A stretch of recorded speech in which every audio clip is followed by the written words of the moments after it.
Hey, what up guys? It's Neighborhood Gearhead. It's been a while since my last video. In fact, like 3 or 4 months. A lot has happened since then.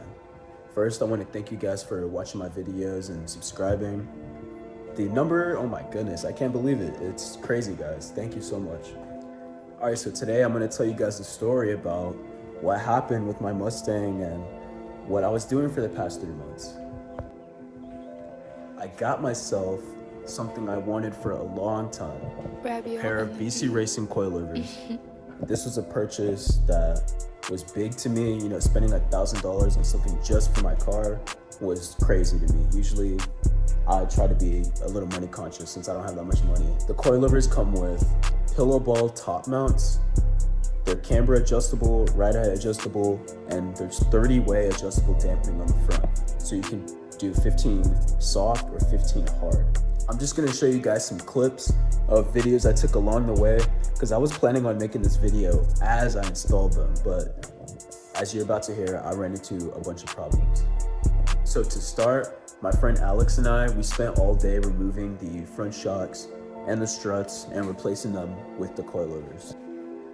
I think it was like the next day, I finished up the rear and adjusted the front on my own because it was way too low. I had to set it down so I can get over the speed bumps in my neighborhood. After like 3 days of adjusting them and like trying to figure out how to properly install them in the car, I remember when I went on my first drive. I was driving the car to work, so you know, this was like a ride or die situation. So I live in Austin, Texas, and if you guys know William Canyon, that road is complete ass. It's ridiculous how they're allowed to have that as a public road. I don't know where the taxes are going, but y'all, this road is so bad. The car was bouncing even more because I had not adjusted the dampening yet. And I remember I was having a good time, you know, I was like, wow, this suspension feels so different, it's so much grip. Until I heard and I was like, nani? I remember looking in the rear and I saw that the bolts I had used to bolt down the rear shocks were stripped and they completely separated from the shock.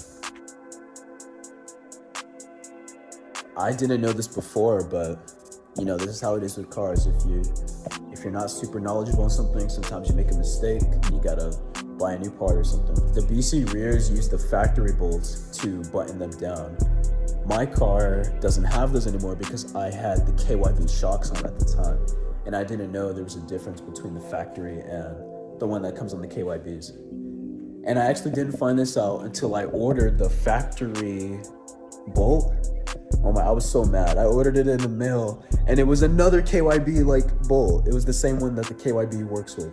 I was like, so other companies, to them, that is the factory bolt, but to BC Racing, that is not the factory bolt. So it was a big headache. Long story short, I also had to replace the rear shock because I actually have it right here. The threads got absolutely zipped off. But it's a good thing. BC coilovers are rebuildable, so I asked BC Racing to warranty the part, and this is why I bought from them, honestly. I didn't buy from them because I think they have the best coilover. I bought from them because I know they're like a reputable company, and if anything happened, they would send me a new part, and they did. At the same time around this happened, this is when I was drifting the car. I was doing some drifts on a clutch that was 100,000 miles old. It was the stock clutch. Don't do that. But it turned out to be great because now I have a stage 1 clutch that makes driving the car like at high RPMs way better. I also was like, okay, if I'm gonna put these coilovers in correctly, I'm gonna undo everything, clean everything. I was like, I might as well replace the upper control arm on my Mustang. This is an arm most people forget about because it's kind of hidden. This is connected to the differential and it moves the live axle up and down. So you can imagine if you have an old rubber bush in there, whenever you accelerate hard and you have a stiff suspension, you won't get as much like grip. You won't get as much hook, if that makes sense. So if you have a better rear control arm, you can really get in and your car can dig and you can... Oh, but to go into specific about doing the rear control arm, that was maybe one of the hardest jobs I've done on this car, just because of how cramped it was to get to. Yeah, I'm not a huge guy, so I was really able to get my arms in there and I could undo it. It took me like 2 or 3 days just to get the bolt that's under the rear passenger seat. No, not passenger, the rear seats. There's a bolt under there. Just to get that off and torque it back on, oh my God, 2 to 3 days, no joke. And y'all have to imagine, like, I'm not moving this torque wrench to tighten it or loosen it, like, I was doing, so it took forever to get it off. And then, okay, so then after I fixed the suspension, I was like, woohoo, problem solved, you know? Now I can get on with, you know, making this video. Nope, an exhaust leak. I don't know how, but my car had an exhaust leak. I don't know how it happened. Maybe because my car was too low and it got hit by something, but I turned on my car and it sounded like a Civic.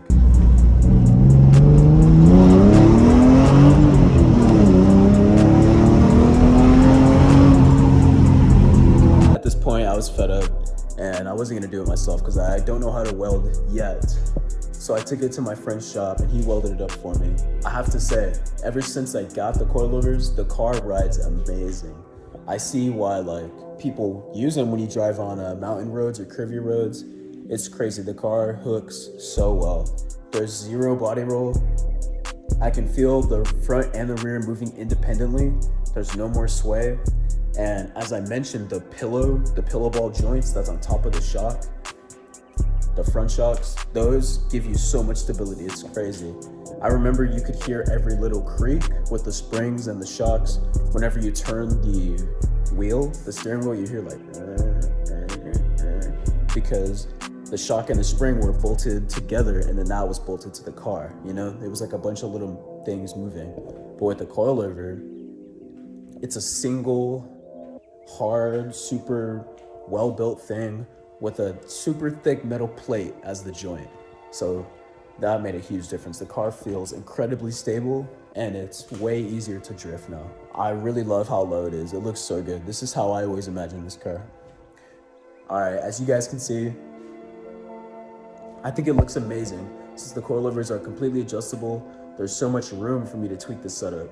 And you know, I'm the kind of person who's a tinkerer. I like to have adjustable stuff in my car so I can find the perfect solution for me. So far, I have to say this is, other than the lower control arm job, coilovers was one of the hardest things for me to do because I had to learn so much just to do them. I had to go back to basics, how to remove a bolt properly, how to how to adjust the ride height properly, how to do I thought I knew, but nope. But I have to tell you guys, once I've learned how to take apart this car like that, I was able to remove the front and rear shocks in like 10 minutes. The first time it took me maybe 30 minutes just to get one out. And now I can do it by myself. So yeah, that's why I recommend working on your own car. Not only do you really learn how these things work, you also get to, you know, up your game a little bit, add some more skills to your toolbox, and that's never a bad thing. But yeah, guys, that's why it took me so long to get these coilovers on. It was a little bit of bad timing and a little bit of good luck. It made for a fun story though, am I right? All right, keep watching, guys. Thanks for watching my channel. Soon, I'm going to make a comparison on the Godspeed springs and the BC Racing coilovers. I have some pretty detailed information, so it's gonna be a good video. And yeah, if y'all wanna see a video on this moped, let me know. And soon, a garage tour is coming. All right, peace.